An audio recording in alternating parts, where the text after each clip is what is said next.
El Hospital San Benedito se erige solitario en lo alto de una colina, rodeado por cipreses retorcidos cuyas sombras dibujan garras en el cemento desgastado. El acceso está flanqueado por arbustos secos y el aire carga un olor mezcla de medicamento vencido y óxido. Cuando el coche hace la última curva antes de la reja, el crujido metálico resuena por todo el patio, como una advertencia de que allí nadie duerme en paz. Los 4 protagonistas esperan en silencio, sintiendo el peso del pasado latir en las paredes. Julia, la periodista, ajusta el grabador y recuerda la promesa de un exclusivo que podría cambiar su carrera. Por dentro, teme no estar lista para enfrentar rostros que ya no respiran. Marcos, el investigador, sostiene el trípode con fuerza como un talismán contra lo desconocido, alimentando su fascinación por recopilar pruebas del mundo sobrenatural. Renato, el ex enfermero, lucha con la culpa alojada en sus recuerdos. Él atendía emergencias en aquel hospital y revive en cada corredor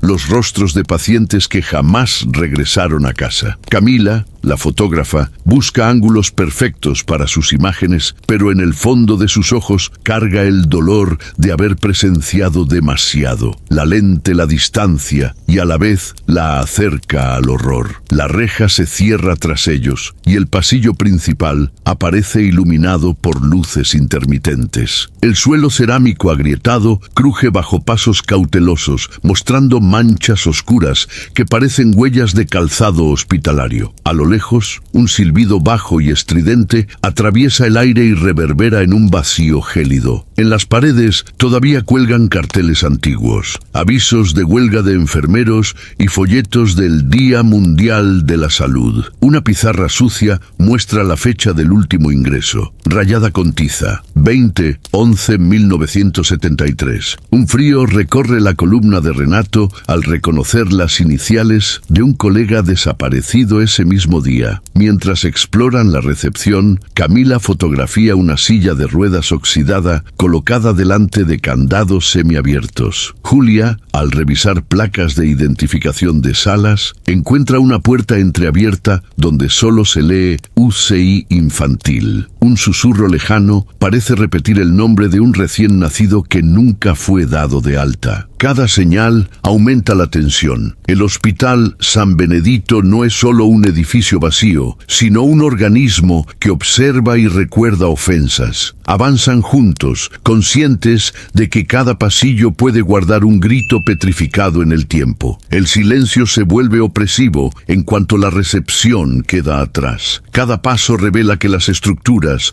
conservan memorias graves, listas para emerger. Mientras exploran, notan señales sutiles que no solo está abandonado, sino vivo de venganza. La base de madera gime bajo el peso de Camila, a pesar de estar apoyada en losas de concreto. El sonido la hace retroceder, con manos temblorosas, recordando la pierna fracturada que atendió allí años atrás. Un cubo oxidado cae de un estante con un estrépito metálico, goteando agua turbia que mancha el suelo de azulejos craquelados. Renato siente un golpe en la columna, como si el hospital respondiera al toque de un paciente. Al fondo del pasillo se oye un susurro siseante. Vuelvan a casa. Julia, con el grabador en mano, presiona el botón de grabación, pero solo recibe un eco bajo y apagado. Su corazón se acelera pensando que ese susurro puede venir de alguien que nunca salió de ahí. Un monitor cardíaco abandonado parpadea una sola línea continua, como si el corazón del hospital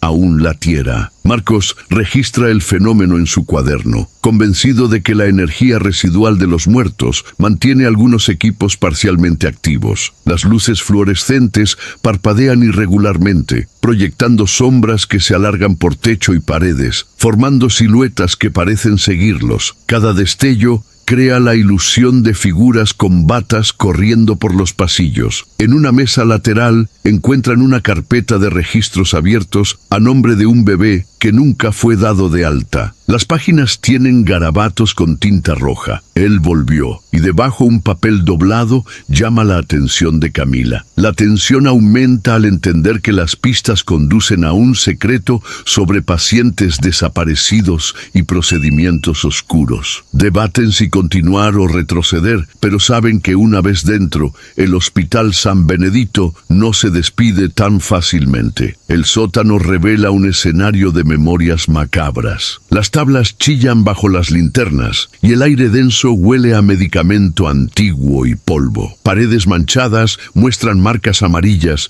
como si algo hubiera filtrado del concreto, y estantes cubiertos de telarañas sostienen baúles de cuero corroído. Al abrir uno, hallan registros carbonizados y papeles amarillentos donde nombres de pacientes aparecen tachados con tijeras quirúrgicas. Un expediente con la fecha del cierre. No soportó el último turno, sin indicar autor. Manchas de sangre descolorida forman un rastro hasta un elevador bloqueado, fotografiado por Camila, cuyas imágenes tiemblan al mostrar siluetas distorsionadas. En la pizarra de la enfermería, una nota de tiza dice: «Vienen por los que quedaron». Entre estas pistas, un diario polvoriento yace sobre una mesa de acero. En él, el director confiesa experimentos de electroshock en pacientes terminales para acelerar la cura. Refiere sustancias inyectadas que producen alucinaciones y masacres silenciosas en las salas internas. Cada página exuda culpa y terror, como si las palabras mantuvieran vivo el eco de gritos ahogados. Julia siente el peso del grabador, temiendo que las voces grabadas sean más reales de lo que puede soportar.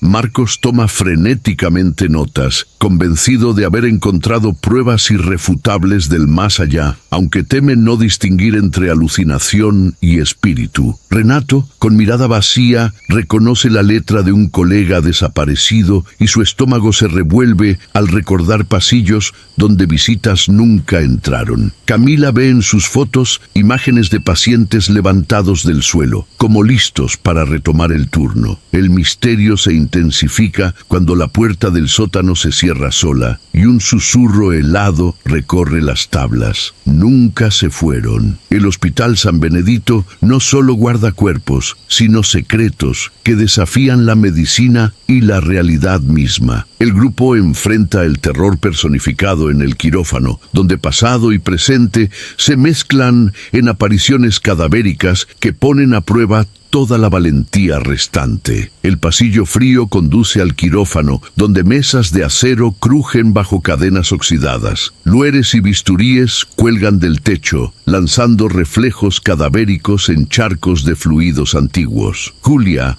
avanza con el grabador apretado al pecho y observa marcas de sangre seca formando senderos en el suelo. Cada paso suena como martillazos, mezclándose con el goteo irregular de un tubo de suero que de repente se llena de burbujas. En el espejo del lavabo, Camila nota una figura con bata manchada, espalda encorvada y rostro oculto tras una expresión indefinida. Levanta la cámara, pero la pantalla titila. El reflejo desaparece cuando parpadea. Renato, el exenfermero, siente el peso de la culpa al reconocer esas manchas. Eran drenajes que él mismo colocó hace décadas en pacientes que nunca despertaron. Cada recuerdo palidece frente al horror reflejado en las paredes. Marcos, con linternas y sensores, intenta explicar el fenómeno como gases o corrientes de aire, pero cuando una camilla avanza sola, crujiente y chirriante, sus hipótesis flaquean. El objeto se dirige hacia Julia, que retrocede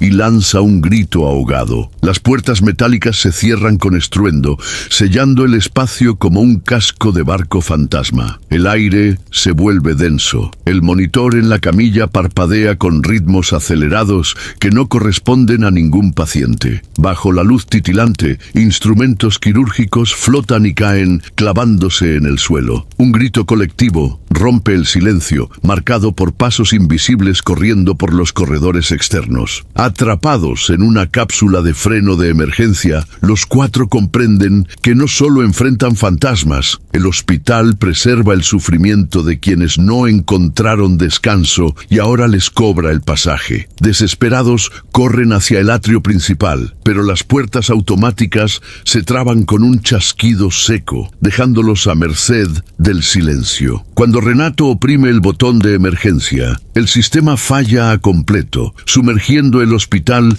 en una oscuridad total, interrumpiendo el zumbido tenue de las luces fluorescentes. El pasillo se despliega en ángulos imposibles, como si las paredes tuvieran vida propia. Las luces de emergencia tiñen las paredes de un rojo enfermizo, mostrando goteras que forman charcos brillantes. Puertas que antes daban acceso a los elevadores desaparecen, sustituidas por nichos oscuros llenos de muebles antiguos, camillas, sillas de ruedas, bloqueando cualquier avance. Un niño ríe por un pasillo lateral y al seguir el sonido encuentran una sala de juegos improvisada con ositos de peluche y un radio que repite en bucle «No se vayan». Cada uno siente el peso del desespero de forma única. Renato intenta usar el teléfono de emergencia, pero solo capta estática interrumpida por voces de pacientes suplicando ayuda. Su culpa aumenta al recordar las promesas incumplidas. Julia sostiene el grabador como amuleto, presionando el botón al menor ruido, temiendo que cada sonido sea la cercanía de algo hambriento de miedo.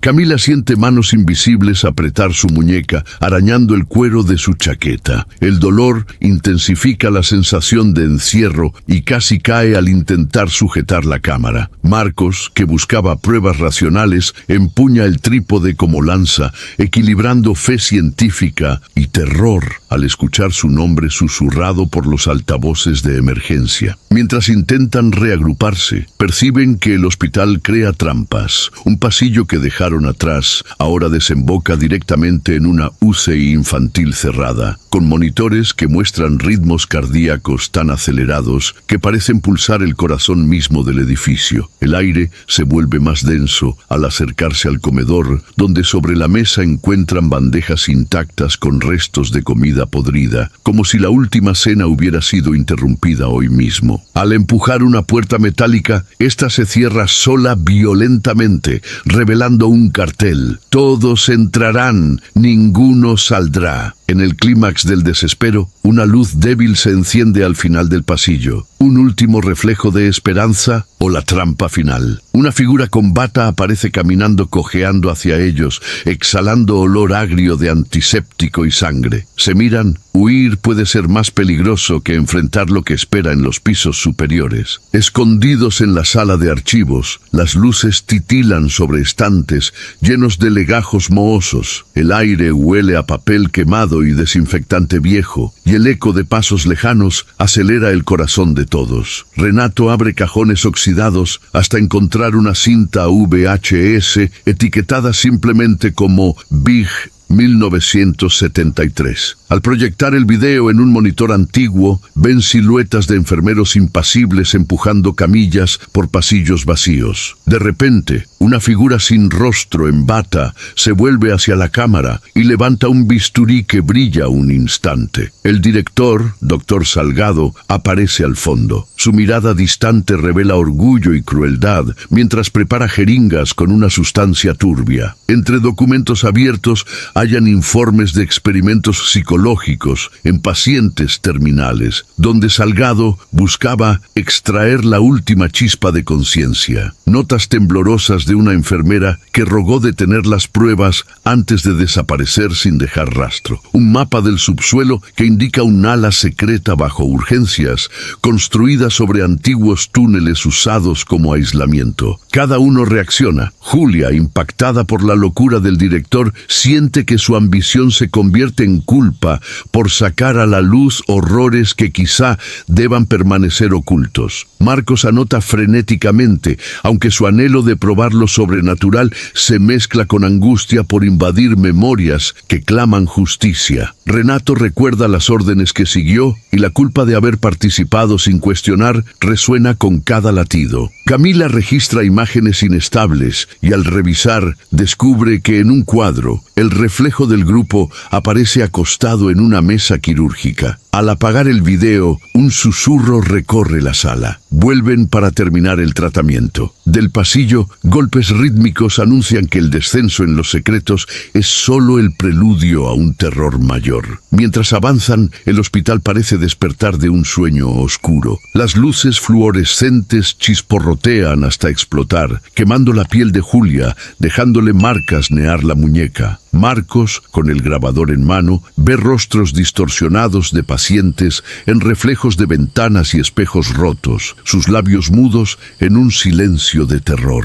El elevador que antes estaba bloqueado ahora se abre hacia un pozo de tinieblas donde resuenan aullidos y plegarias interrumpidas. Cada pasillo intensifica el tormento físico y psicológico. Renato tropieza con un uniforme ensangrentado que yace en el suelo, como si el cuerpo que lo vestía intentara escapar aún. Al inclinarse para tomarlo, siente un tirón en el tobillo y es arrastrado a una sala oscura donde suero sigue goteando de frascos colgados. Camila, al frente, siente manos invisibles apretando su muñeca, obligándola a volver a encuadrar la lente en la oscuridad y capturar algo que sus ojos no ven. Sus flashes revelan sombras fugaces de enfermeras arrastrando camillas vacías. Julia, con quemaduras leves en los brazos, oye su nombre en susurros por altavoces intermitentes que le prometen el descanso que tanto busca. Marcos, decidido a mantener la calma científica, duda con cada golpe de puerta metálica que se cierra tras ellos. Recuerda las notas del director sobre experimentar el subconsciente. En el clímax, una vuelta inesperada. Doblan un pasillo y encuentran puertas numeradas que antes no existían. Cada número corresponde a uno de los 4. En la celda de Julia, un viejo radio emite una grabación de su propia voz relatando detalles angustiosos de sucesos aún por ocurrir. En la habitación de Renato, una cuna se mece llevando el llanto de un bebé inexistente. Las puertas se cierran solas, encerrándolos en pesadillas personales que reflejan sus mayores temores. El Hospital San Benedito se cierra sobre cada uno como un útero macabro, drenando energía y revelando temores íntimos en alas que cambian según sus emociones. Julia escucha su nombre en viejos megáfonos, prometiendo un retorno eterno. Cada llamada corrompe su pasión periodística, haciéndola dudar si la verdad vale la vida de quien la busca. Marcos siente sombras de enfermeras suicidas apuntándole bisturíes relucientes. Su fe científica vacila ante alucinaciones que imitan tragedias reales, minando su creencia en explicaciones racionales. Camila revive en flashes las imágenes captadas en el suelo donde intentaron reanimarla. A cada recuerdo, la cámara se le cae, como temiendo eternizar su propio sufrimiento. Renato encuentra la camilla donde dejó morir a un paciente, ahora ocupada por una figura pálida que susurra que él falló como cuidador. La culpa invade sus nervios, haciendo temblar el corredor en compasiones no redimidas. El ambiente amplifica el terror. Luces titilan y se apagan en secuencia, dejando solo el zumbido imposible de monitores. Puertas desaparecen y otras surgen, formando un laberinto de celdas donde cada sala refleja un fragmento de trauma. El suelo exhala vapor frío y pasos olvidados recorren las paredes, alimentando la sensación de que están no solo atrapados, sino vigilados. En medio del desespero, la línea entre cordura y locura se estrecha, dejándoles solo 2 opciones: sucumbir a las alucinaciones y perderse en la oscuridad, o juntar fuerzas para enfrentar el horror que conocen demasiado bien. La capilla del hospital, antes espacio de plegarias, se ha convertido en altar profano. Velas negras se fijan en soportes oxidados y jeringas vacías forman un rosario macabro alrededor de tazas de café frío. El aire vibra con olor agrio a sangre y café rehecho, y el eco de gotas que caen sobre el mármol resuena como tambores funerarios. Parados en círculo, los 4 preparan un proyector improvisado. Marcos ajusta el equipo e inserta la cinta o VHS, manos temblorosas ante el peso de las revelaciones. Camila Camila enfoca, consciente de que cada imagen puede contener la prueba vital o la última visión que tuvieron. Renato sostiene el diario en blanco, con el corazón golpeado por la visión de registros borrados y la culpa de haber silenciado tantas voces. Julia, frente al altar, levanta el grabador y recupera la determinación para poner fin al silencio que protegió al doctor Salgado. Cuando la imagen se difumina y toma forma en el techo bajo, ven monstruos de bata empujando camillas. El propio Salgado aparece, rostro en sombras, admitiendo en tono frío que cazó almas para completar la obra. Las entidades reaccionan violentamente. Las velas negras titilan y se apagan en explosiones de humo, revelando figuras espectrales que rodean al grupo. El suelo vibra con un pulso rítmico, como corazones ancestrales latientes bajo el mármol. Desde el fondo de la capilla, aullidos angustiosos llenan el aire, mezclándose con el grito ahogado de Julia. El enfrentamiento alcanza su auge cuando Julia activa el grabador. La reproducción alta de Cazar almas resuena como sentencia, paralizando a las siluetas de bata. Renato, en acto de redención, lanza el diario contra el crucifijo invertido, partiéndolo en fragmentos que flotan en un destello cegador. Marcos apaga el proyector, sumergiendo el espacio en una oscuridad total que hace retroceder a las entidades en silencio cortante. En un último destello, ven a la dama de la UCI infantil, un espectro con vestido de enfermera, disolverse en polvo gris, llevándose consigo los ecos de los experimentos. El grito de liberación resuena por los corredores mientras la capilla cae en silencio, marcado solo por el débil latido de un monitor cardíaco olvidado. Una línea continua, como un corazón que sobrevivió. Al borde del camino, la pálida luz del amanecer invade las copas de los eucaliptos y el Hospital San Benedito se perfila a lo lejos con muros reconstruidos pero cubiertos de grafiti fresco. Aquí se paga y nadie sale ileso. Un viento húmedo recorre el patio vacío, trayendo el lejano eco de puertas que golpean en cada uno de ellos. Julia publica la historia en destacado, llevando la crónica de esos corredores a toda la ciudad. Sin embargo, al hojear el periódico antes de dormir, nota en una foto de la fachada una figura con bata entre las sombras, que no estaba cuando tomó la foto. Sus noches se vuelven pesadillas repetidas, corredores fríos, camillas que crujen a lo lejos y voces de pacientes suplicando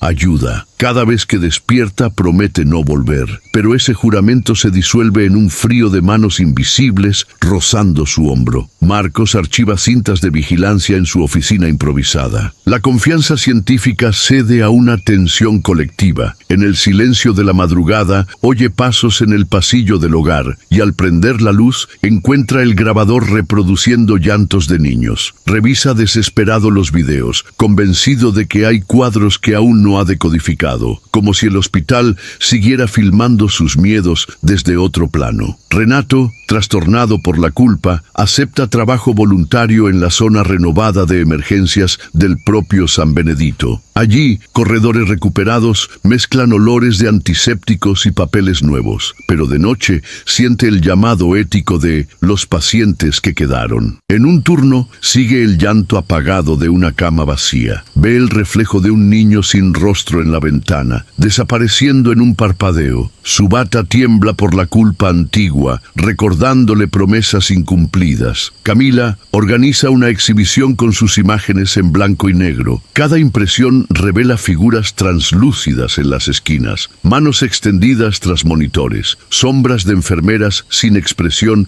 flotando en ventanas rotas. Al preparar el último cuadro, nota algo inquietante, su propio reflejo en el vidrio, pero con ojos oscuros y paralización mortal. Cierra la puerta del cuarto oscuro, pero escucha el clic de un obturador sin nadie cerca. Mientras intentan reconstruir vidas normales, el Hospital San Benedito permanece alerta. En la siguiente edición del diario, alguien escribió a mano un número telefónico y la nota: ven solo 3.07. La leyenda no terminó. Espera al próximo valiente dispuesto a responder la llamada. El pueblo de Saobras despierta bajo un manto húmedo de niebla, cubierto por colinas arboladas, donde el canto de los cuervos se mezcla con el susurro de hojas. Las antiguas casas de madera crujen con el viento, y un único farol en la plaza central emite un brillo amarillento que apenas atraviesa la bruma. El polvo de la tierra mojada se eleva con cada paso, impregnando el aire con aroma a musgo y destino incierto. Carla, maestra de primaria, revisa planes de clase en el umbral mientras observa con orgullo y miedo a Miguel y Ana correr por el camino de piedra. Por dentro, se debate entre el deseo de alcanzar reconocimiento en su trabajo y el miedo a descuidar la seguridad de su propio hijo, y una culpa oculta por haber pasado tardes enteras preparando material en vez de jugar con los niños. Miguel, de 9 años, siente la adrenalina de la aventura, pero lleva también la enorme curiosidad por desentrañar misterios en el bosque cercano y la ansiedad contenida al oír rumores de sombras sin rostro que acechan a niños que se alejan demasiado. Ana, amiga de la infancia de Miguel, carga con sus propias tensiones, la esperanza de impresionar a sus compañeros con historias fantásticas mientras teme las consecuencias de provocar lo desconocido, y el deseo de probar valor para escapar de la timidez que domina en la escuela. Mientras Carla llama a los alumnos para entrar, el farol oscila solo, proyectando sombras danzantes al borde del bosque. Allí, entre troncos retorcidos y pájaros silenciados, algo observa, una presencia informe, cuyo susurro surge en el viento y hace que el corazón de todos se apriete. La rutina tranquila de Saobras se revela frágil, dando inicio a un viento de inquietud que pronto será tormenta. El bosque al atardecer muestra troncos retorcidos, bañados por una luz anaranjada que apenas atraviesa el denso dosel. El viento susurra entre hojas secas, creando murmullos que parecen llamar nombres antiguos. Los pájaros que normalmente cantan permanecen en silencio. Solo el crujir de ramas bajo los pies de los niños rompe la quietud, como si algo más allá de lo visible los acechara. Miguel siente el corazón acelerarse al señalar una silueta alargada bajo un roble, donde la niebla se espesa alrededor de una forma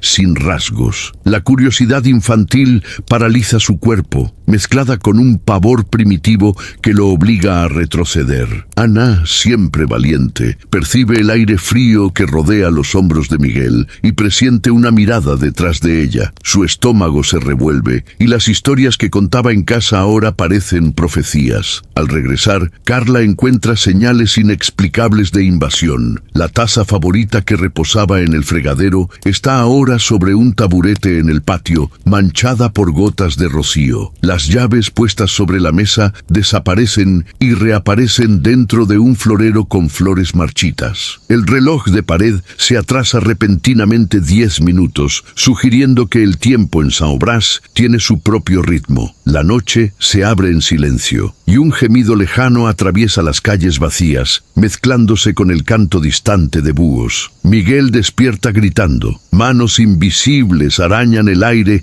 cerca de su rostro, dibujando sombras que bailan en la pared. Siente uñas frías rozar su piel, como si la criatura quisiera marcarle no solo la carne, sino el alma. Carla corre por el pasillo y encuentra marcas de arañazos en el suelo y un susurro atrapado en los labios de su hijo. Ella toca a quien se atreve a mirar. Con cada despertar crece la duda entre proteger e investigar. Carla lucha contra su deseo de mantener a Miguel en casa, pero teme dejar a Ana sola con sus padres ancianos. Miguel, a pesar del miedo, inventa aventuras para Ana, insistiendo en que enfrentará a la criatura si ella lo ayuda. Ana se debate entre mostrar valentía ante sus amigos y no querer volver al bosque sin respuestas. La trama se profundiza. El bosque no es solo hogar de secretos antiguos, sino escenario de un horror que se alimenta de la curiosidad y el miedo, invitándolos a decidir si seguirán espiando entre los árboles o retrocederán antes de ser vistos nuevamente. El sótano de la antigua iglesia, convertido en sala de reuniones improvisada, exhala olor a madera podrida y lámpara vieja. Carla y Lucas se sientan alrededor de una mesa de roble cubierta de diarios, mapas amarillentos y fotos arrugadas. Cada página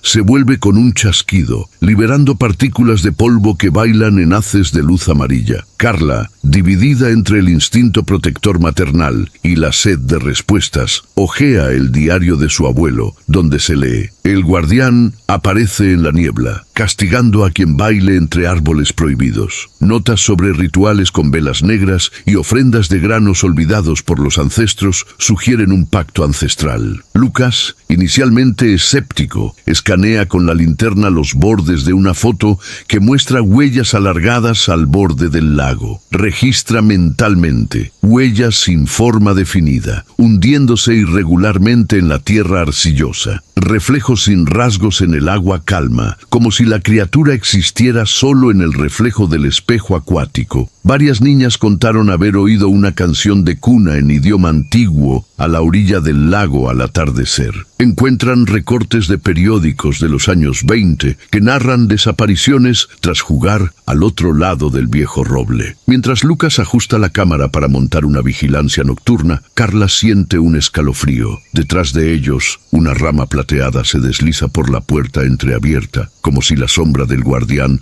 rondara ya la habitación. El crepúsculo trae una niebla espesa que escapa del bosque como un mar plateado. Carla avanza con la linterna temblando. Las sombras se alargan en troncos retorcidos y raíces que parecen manos ennegrecidas. Cada paso hunde ligeramente el suelo húmedo, liberando olor a musgo podrido que oprime el valor. Carla siente el peso de su culpa maternal. Todas las veces que se distrajo preparando clases, Miguel pudo haberse perdido en ese enredo de árboles. Ahora, buscando al hijo desaparecido, carga no solo el miedo a fallar, sino la urgencia de rescatarlo antes que la criatura devore su inocencia. La niebla avanza en vendaval silencioso, a veces disipándose, a veces agrupándose en figuras indistintas. El canto de un cuervo resuena irregular, respondido por el susurro de hojas que no viene del viento. El aire frío corre por la espalda de Carla, trayendo recuerdos de leyendas susurradas junto al fuego. Quien mira al sin rostro se vuelve rostro vacío. Al levantar la linterna, la silueta delgada flota bajo un roble ancestral. El cuerpo negro flota sin tocar el suelo, brazos largos y finos,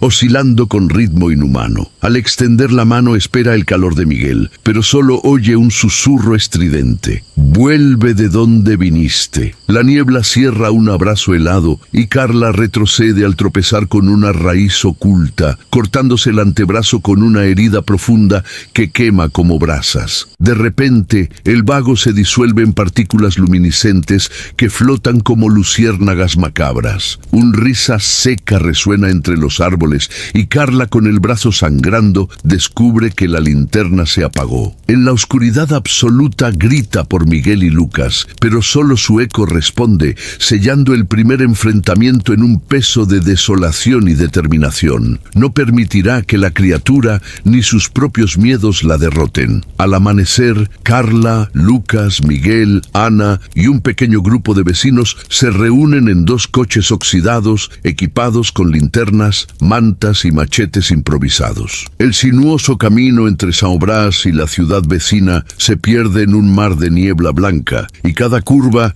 revela palmas inclinadas como manos listas para cerrar una trampa. El ambiente reacciona a cada intento de partida. Las luces de los faros duelan con ojos brillantes que surgen entre arbustos, siguiendo el movimiento de los vehículos. Alarmas de portones a lo largo del trayecto parpadean sin energía, proyectando sombras que se arrastran por las carrocerías. La radio del coche capta estática intercalada con susurros infantiles: ¡vuelvan, vuelvan!, mezclados con cantos antiguos en lengua perdida. Internamente cada uno enfrenta sus conflictos. Carla combate la culpa de exponer a Miguel y Ana y teme que la criatura aparezca y los arrastre de vuelta. Lucas intenta mantener la razón, pero siente el corazón acelerarse al escuchar el llanto distante de niños junto al motor. Los vecinos vacilan entre el miedo a ser víctimas y el deseo de proteger a sus familias. Algunos se aprietan amuletos. Miguel aprieta sujeta la mano de Ana, animándola mientras ella traga el miedo para no mostrar debilidad. Cada ruta de escape se revela callejón sin salida. Un árbol cae sobre el capó, sombras deforman las señales y la niebla reconfigura el camino. Rodeados por criaturas sin rostro deslizándose en la niebla, perciben que el guardián manipula no solo el bosque, sino el espacio a su alrededor. Desolados, regresan al pueblo extenuados, conscientes de que solo enfrentando el horror podrán liberar a Saobras. Huir ya no es opción. En la sala acristalada de la casa de doña Herminia, lámparas de aceite lanzan un brillo tembloroso sobre estantes de caoba que crujen con cada soplo de viento. El aire huele a té de hierbas secas y a pergaminos antiguos. Cartas amarillentas de 1952, selladas con cera carmesí, reposan sobre una mesa de roble tallada con búhos. A la ventana, el bosque parece espiar, con ramas arañando el vidrio como dedos hambrientos. Doña Herminia, con manos temblorosas, entrega las cartas que revelan un chamán sin rostro, acusado de rituales prohibidos para proteger Saobras de una plaga devastadora, detalles de ofrendas, granos de maíz envenenados y sangre de animales apuntando a sacrificios inocentes, instrucciones para un hechizo protector que al corromperse aprisionó no solo al chamán, sino el miedo colectivo del pueblo. Fotografías borrosas donde la figura central carece de rasgos faciales y está envuelta en niebla. Cada descubrimiento enciende tensiones. Carla, dividida entre instinto racional y urgencia maternal, teme que reencontrar ese ritual pueda condenar para siempre a Miguel. Lucas, alejado de supersticiones, ve vacilar su lógica al notar en el rostro de Herminia las marcas de un arrepentimiento antiguo. Ana, fascinada y aterrada, sostiene el collar ritual descrito en las cartas, presintiendo que allí está la clave, o la trampa. Miguel, ansioso por redención, levanta los puños decidido a liberar al chamán, aún sin comprender el precio. Mientras leen, un canto lejano en idioma olvidado llena el pasillo. Un eco de voces que se levantan del bosque. Las luces oscilan y el suelo vibra como si el antiguo espíritu pusiera a prueba su valor. Un vecino desconfiado irrumpe, exigiendo quemar las cartas y generando un conflicto. Proteger el secreto o destruirlo para salvar al pueblo. El grupo queda reunido bajo la lluvia fina en el porche, mirando la niebla avanzar en círculos. Ahora saben que el pacto no fue solo histórico, sino una fuerza viva. La criatura sin rostro es el reflejo corrompido del ritual y destruir su eco exigirá más que valor, exigirá sacrificios que comprometen a todos. La noche desciende sobre Saobras como un manto pesado de niebla. La plaza central se sumerge en tinieblas porque todas las luces se apagan simultáneamente. La campana de la iglesia, colgada en torres retorcidas, suena sola, cada campanada reverberando por las calles como un corazón palpitante de miedo. El viento helado transporta los gritos de niños, ecos de voces angustiadas que confunden pasado y presente. Cuerpos de gallinas disecadas aparecen ensartados en hilos de los balcones. Sus plumas ennegrecidas tiemblan en silencio mortal. La niebla toma forma humana. Un espectro sin rostro avanza por las ventanas, dejando marcas de uñas en el vidrio que solo brillan a la luz temblorosa de las linternas. Miguel y Ana, con linternas improvisadas, captan visiones de la criatura entre ramas secas, a veces flotando, a veces estrellada contra muros cubiertos de musgo. Carla, consumida por la culpa de haber llevado a los niños al peligro, vacila entre proteger a sus hijos y enfrentar al guardián. Cada aliento suyo se mezcla con el olor a tierra húmeda. Lucas, médico escéptico, intenta buscar explicaciones racionales, pero siente su pulso fallar al oír su nombre susurrado en el eco de la campana. Un grupo de vecinos armados con machetes persigue sombras que se multiplican, pero cada movimiento abre nuevos e imposibles pasajes, como si el pueblo se reconfigurara bajo la dirección de la niebla. Doña Herminia, que observa desde la ermita, ve su vieja cruz pulsar con luz débil, presagio de que el pacto ancestral requiere una nueva ofrenda de sangre. De repente, la criatura sin rostro extiende brazos translúcidos que atraviesan paredes, arrastrando a los más débiles a un abrazo frío. El grito de Ana resuena cuando una mano helada le roza el hombro. Miguel la empuja con valentía infantil, pero tropieza con un tronco oculto. El grupo, desorientado, se reúne en la base del roble ancestral, donde huellas sin forma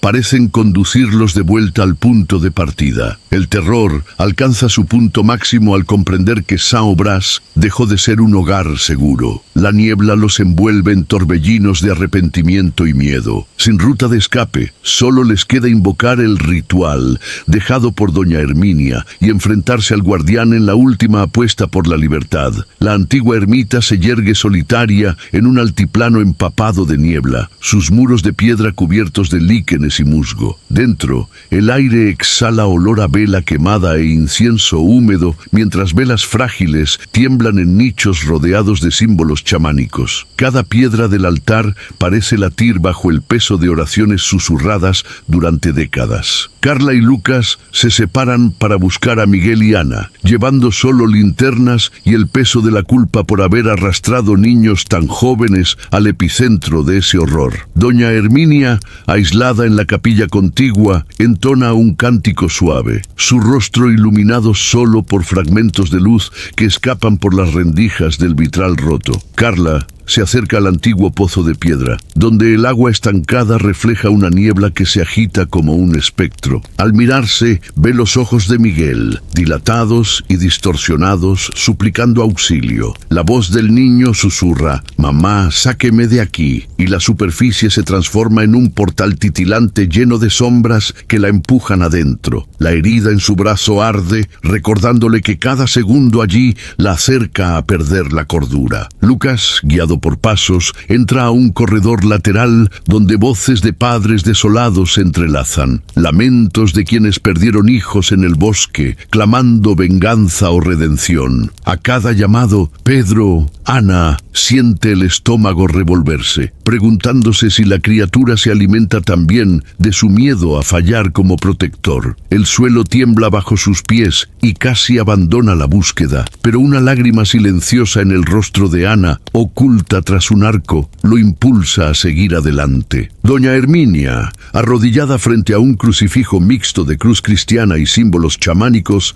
recita un fragmento prohibido. Las sílabas resuenan en latín mezclado con lengua ancestral. El suelo vibra, aparecen grietas y el vitral se rompe con un destello de fragmentos rojos. Cada pedazo corta el aire como cuchilla, esparciendo luz carmesí que tiñe las paredes de miedo. La niebla invade la capilla, condensándose en aliento frío que envuelve a todos en un abrazo mortal. Cuando la última vela se apaga, el silencio pesa más que cualquier grito. Comprenden que fueron devorados por una pesadilla viva. La ermita, antes refugio, se convirtió en cámara de tortura espiritual, obligándolos a elegir entre ceder al desespero o unir fuerzas para invocar el poder ancestral que mantiene a la criatura cautiva. En el enfrentamiento final, la tensión alcanza su punto máximo cuando pasado y presente colisionan en la ermita, forzando a cada uno a enfrentar sus miedos más profundos y decidir el precio de su propia salvación. La noche cae por completo cuando Carla, con manos temblorosas, ajusta el collar chamánico de rapé bajo el pozo ancestral. El viento aúlla por las rendijas, levantando nubes de polvo plateado que danzan en remolinos a su alrededor. Doña Herminia, con manto ritualístico, susurra oraciones en lengua olvidada mientras el corazón de Lucas late descompasado, dividido entre la razón médica y el terror de ver a su hija en brazos del guardián. Motivaciones internas. Carla siente el peso de 1000 culpas maternas. Cada sílaba del cántico superó sus temores, pero teme que el sacrificio necesario sea mayor que lo que pueda soportar. Lucas duda si proteger el frágil cuerpo de Miguel o lanzarse al centro del ritual para defender a la hija de doña Herminia, cuya vida parece tan amenazada como la de ellos. Miguel y Ana, tomados de la mano, se ofrecen como conductores de la fuerza pura de la inocencia, un elemento nunca previsto en antiguos textos, pero que puede ser el verdadero antídoto contra la maldición. Doña Herminia, guardiana del legado chamánico, lucha contra el remordimiento por sacrificios del pasado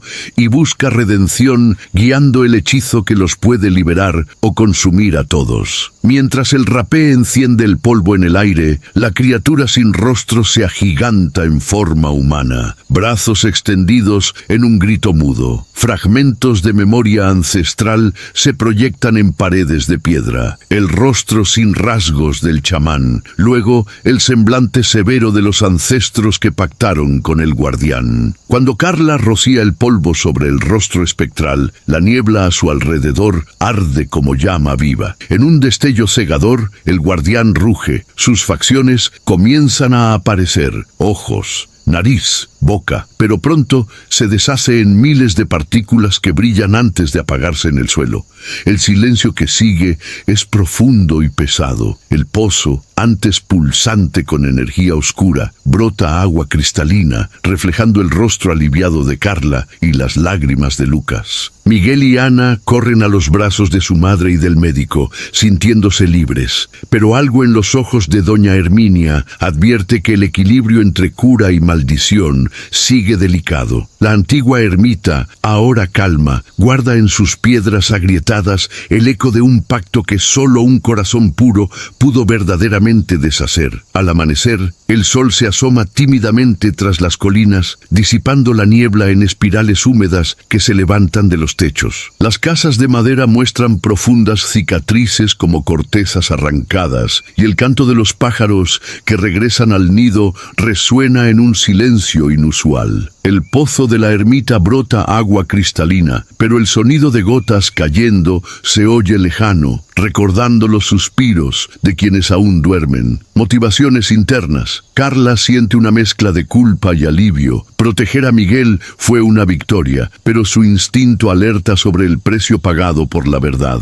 Lucas toma notas con manos temblorosas sobre la ambivalencia entre cura y maldición, cuestionando si sus anotaciones salvarán futuros habitantes o atraerán curiosidad indeseada. Doña Herminia, aliviada, entierra las cartas con solemnidad, pero su mirada se pierde en el bosque, temiendo que algún día deba deshacer otro ritual. Miguel está sereno en brazos de su madre, pero la luz vacilante en sus ojos delata fragmentos de recuerdos, sombras de pesadillas que todavía resuenan en el bosque. Ana, atenta a cada movimiento entre los árboles, siente que el collar de rapé pulsa con energía propia, invitándola a descubrir secretos aún no revelados. Nuevas situaciones y conflictos. Algunos vecinos evitan a Carla en la plaza, susurrando si lo ocurrido traerá represalias del guardián. Por la noche, rostros sin rasgos aparecen brevemente tras las ventanas, despertando a niños llorando. El collar de rapé que Carla recibió se calentó en su bolso durante una caminata, como si quisiera regresar a la ermita. El bosque cercano arroja niebla incluso en días claros, formando figuras que se deshacen ante el primer rayo de sol. Lucas encuentra huellas largas y sin forma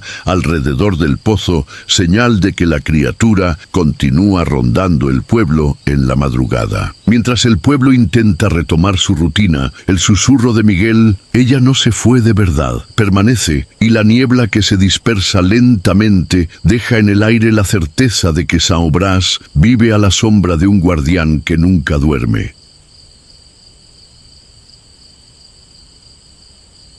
El convento de Santa Lucía se alza en la cima de una colina envuelta por neblinas permanentes, rodeado de cipreses retorcidos cuyas sombras danzan como manos afiladas. Un camino de adoquines, cubierto de musgo, conduce a la cripta abandonada, donde las paredes exteriores exhiben inscripciones desgastadas por siglos de lluvia ácida. El viento trae un olor a incienso apagado y a tierra húmeda, y el silencio pesa tanto que cada suspiro resuena como un trueno. Personajes principales. Leticia, antropóloga escéptica, busca pruebas históricas para su doctorado, pero teme que exponer secretos prohibidos comprometa su carrera y su cordura. Marcelo, camarógrafo obsesionado con fenómenos extraños, arrastra el luto por un colega desaparecido en una expedición. Cada clic de la cámara es un paso para redimir su fracaso. Elena, médium novata, ansiosa por un contacto espiritual, guarda el remordimiento de haber ignorado premoniciones que podrían haber salvado a su madre, víctima de una enfermedad misteriosa. Joaquín, historiador local, creció escuchando leyendas sombrías y desperdició años tratando de demostrar que solo eran mitos, hasta que su hermano desapareció sin dejar rastro durante una visita a la cripta. Ambiente. La cripta muestra puertas de roble talladas con símbolos medievales, parcialmente destrozadas por cadenas oxidadas. En el patio interior, un sarcófago de piedra agrietado gotea humedad que se acumula en charcos oscuros, reflejando antorchas mortecinas. En las entradas laterales, hornacinas cubiertas de moho albergan cráneos de origen incierto, desconcertantes por la ausencia de marcas del tiempo. El teatro de ecos hace que el más mínimo movimiento suene como un ejército marchando, y el aire helado que se filtra por las rendijas emite un susurro antiguo. Al avanzar por el pasillo principal de la cripta, Leticia examina una inscripción en latín parcialmente borrada, mientras Marcelo monta las cámaras en trípodes temblorosos. Elena, con los ojos cerrados, alza las manos como si percibiera la cercanía de algo retorcido. Joaquín duda ante un esqueleto semienterrado, recogiendo un hueso cubierto de runas arcanas. Es ahí, bajo el arco de piedra, donde surge un eco, un canto monocordio en un idioma olvidado, anunciando que el ritual prohibido dejó huellas en la misma oscuridad. La capilla gótica del convento de Santa Lucía muestra bancos de roble retorcidos y un techo de bóvedas agrietadas, donde telarañas forman velos que se agitan al más mínimo soplo. El aire transporta un olor mixto de vela apagada e incienso quemado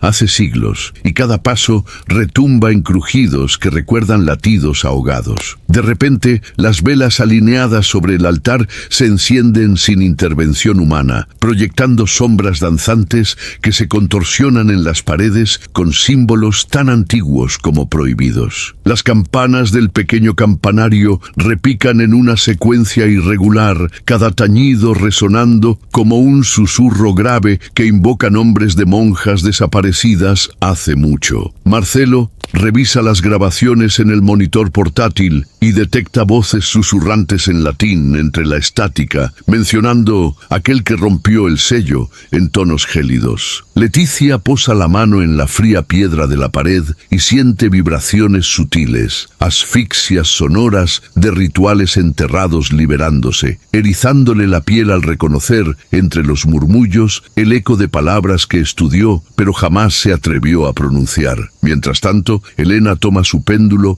que gira en círculos acelerados, indicando una presencia que desafía cada vacilación suya. Joaquín, con el pulso firme por fuera pero el corazón desbocado por dentro, anota símbolos recién surgidos en la madera de las puertas, trazos que no figuraban en los registros históricos. En el silencio que sigue al clamor sobrenatural, todos se miran con ojos inseguros y temerosos. El convento había comenzado a responder a su curiosidad, pero aún no sabía si hablaría de redención o de condenación. Descendiendo por la escalera de piedra húmeda, el grupo siente cada paso resonar como un presagio sombrío, y el aire se vuelve denso, cargado de un olor pútrido mezclado con incienso reseco. En el corazón de la cripta, mechones de musgo cuelgan de los arcos, mientras antorchas improvisadas revelan un altar profano, señalando el punto en que la curiosidad de los exploradores comienza a convertirse en desesperación. Leticia contiene la respiración al tocar el libro de piel, sintiendo el peso de quien osa desafiar los límites de lo sagrado. Marcelo, ajustando el enfoque de la cámara, nota que símbolos recién trazados en el piso parecen brillar bajo la luz parpadeante.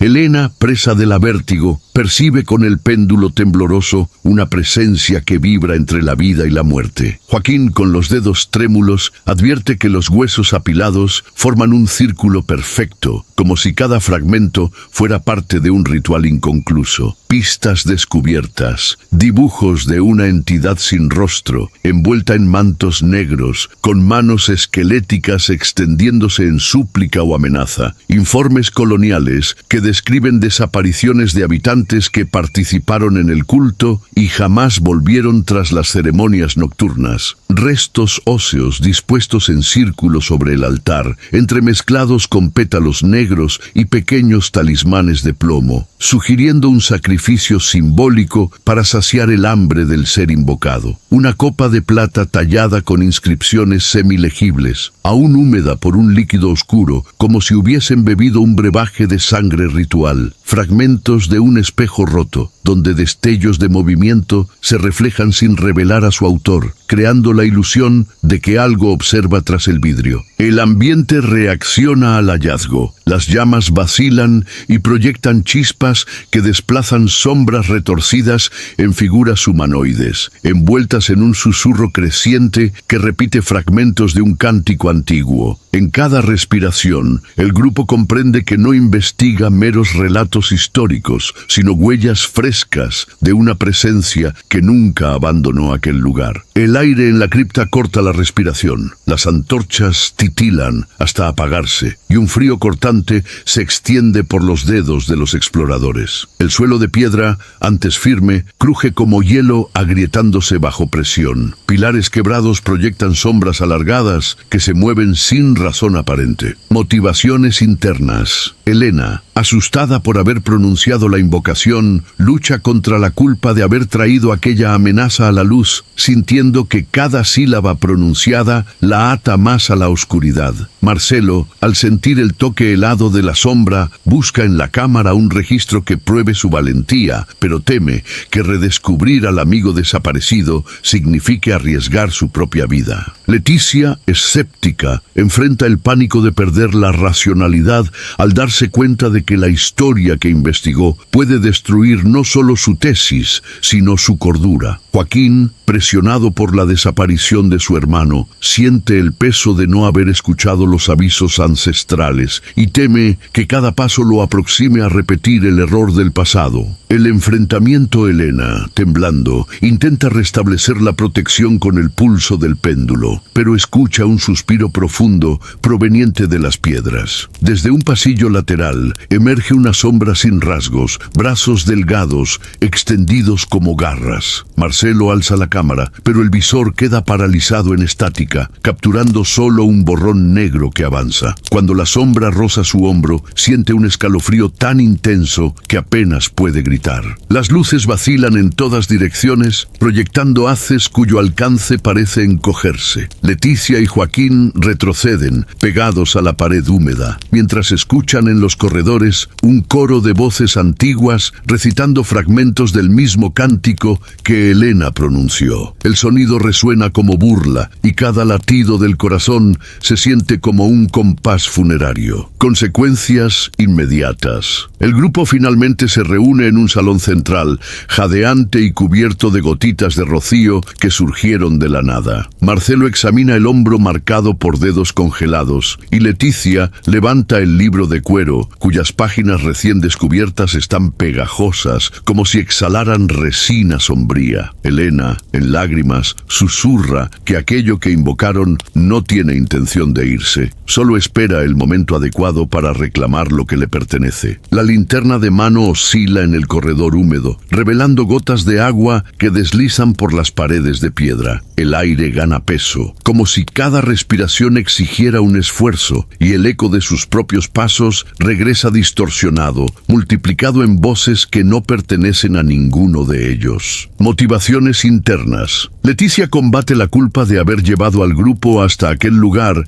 temiendo que cada segundo perdido arruine su oportunidad de salir con con pruebas y enterrar la investigación, o que algo peor impida su escape. Marcelo siente el pulso acelerarse con el miedo de fallar de nuevo como camarógrafo. Si no registra la huida, teme que nadie crea su versión de los hechos. Elena, dominada por la sensación de haber roto un sello antiguo, lucha contra el pavor de que su energía espiritual esté atrayendo a la entidad demasiado cerca. Joaquín presiente que con cada puerta cerrada repite el error que le costó la vida a su hermano, y la culpa aprieta su pecho como grilletes. Ambiente y obstáculos. Puertas de hierro chirrían y se cierran de golpe. Algunas giran sin avanzar y revelan paredes en lugar de corredores, sugiriendo que la cripta cambia de forma. Linternas fallan en momentos críticos, sumiendo al grupo en una oscuridad absoluta, donde solo el sonido de cadenas y el goteo de agua guían sus pasos. El suelo, empapado por filtraciones, se convierte en un pantano raso. El lodo succiona las suelas de los zapatos, retrasando la fuga y amplificando cada grito de ayuda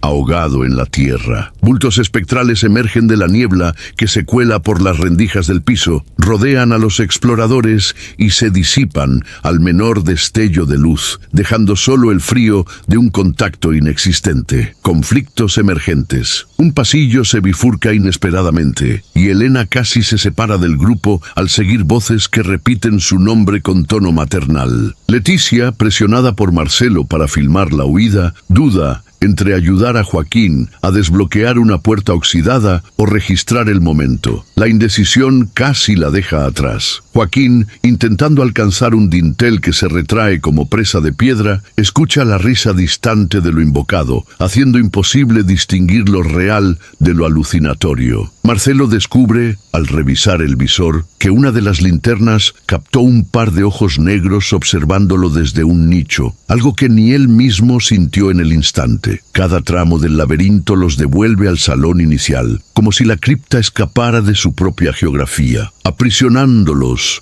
en un bucle de terror. La única salida aparente es enfrentar el ritual interrumpido, pero su precio podría ser mayor de lo que están dispuestos a pagar. La luz parpadeante de las antorchas revela una escalera estrecha que desciende más allá de la cripta, conduciendo a una sala oculta bajo el altar. El aire allí está estancado, denso como un velo de polvo milenario, y el aroma a pergamino y cera antigua embota los sentidos. Estanterías de roble podrido guardan tomos con cubiertas de cuero agrietadas, y sobre una mesa de piedra yacen manuscritos fechados en 1683, escritos a mano por una hermana llamada Inés. Joaquín, con el rostro pálido, hojea las cartas. Descripción de un brote de peste que devastó la región y de cómo Inés, presa del desespero, invocó una entidad para proteger el convento. El texto relata que la criatura, a cambio de perdonar a los vivos, exigió sacrificios de pureza, alimentándose de esperanza y arrepentimiento. Para contener el hambre del ser,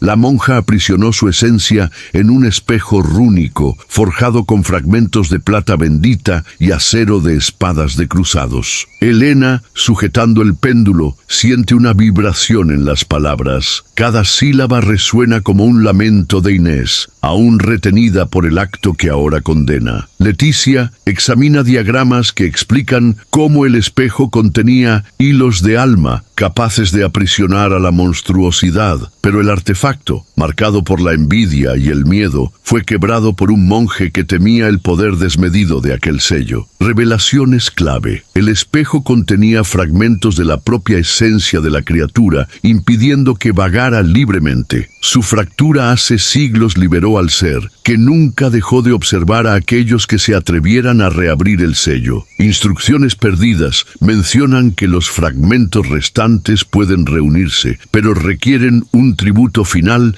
de sacrificio voluntario. A medida que la comprensión cala en el grupo, surge el conflicto. Reconstruir el espejo exigirá entregar el propio miedo al artefacto, pero dejarlo en pedazos condena a todos a vivir bajo su mirada. La cripta subterránea vibra como un cuerpo vivo. El suelo tiembla y crujidos de piedra se mezclan con el chirrido de cadenas que caen del techo, arañando los pilares con un sonido metálico y ominoso. El aire se vuelve pesado, casi sólido, cargado de un frío húmedo que penetra la piel y congela la sangre. Mientras tanto, la entidad sin rostro adquiere forma física y presencia opresora. Las antorchas vacilan y se apagan, sumergiendo corredores enteros en una oscuridad absoluta. Muebles antiguos, bancos, armarios y púlpitos son lanzados como proyectiles por una fuerza invisible. Un alboroto disonante llena las cámaras. Gritos ahogados de monjas condenadas se mezclan con lamentos guturales. Cadenas retorcidas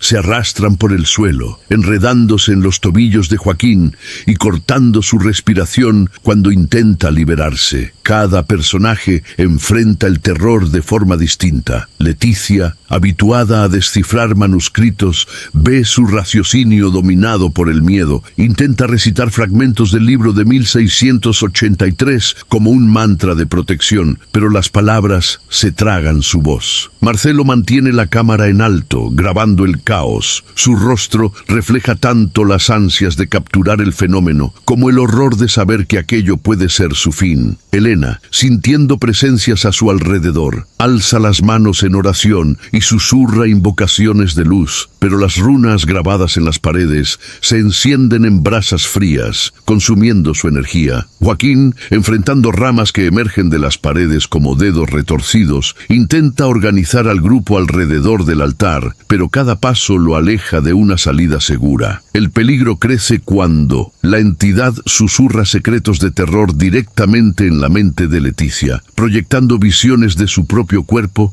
siendo desgarrado. Marcelo percibe, a través del lente, que el ser emerge no solo del espejo roto, sino también de reflejos distorsionados en los tonos húmedos de los charcos en el suelo. Elena siente su péndulo girar en sentido contrario, como si el mundo espiritual se invirtiera, y cae de rodillas, exhausta por la cercanía del abismo. Joaquín encuentra un fragmento más pequeño del espejo incrustado en la madera podrida de un banco, su brillo opacando la oscuridad y ofreciendo un atisbo de esperanza. Cuando las cadenas se aquietan por un instante, un eco de risa infantil recorre la cripta. El sonido de Miguel o Ana, voces distorsionadas de antiguas víctimas, confirmando que la entidad se alimenta no solo del miedo, sino de la memoria de todos los que ya invocaron el ritual prohibido. La cripta tiembla con un cántico distante, y pasillos antaño familiares se desdoblan en corredores sin fin. Cada uno de los cuatro es empujado por una fuerza invisible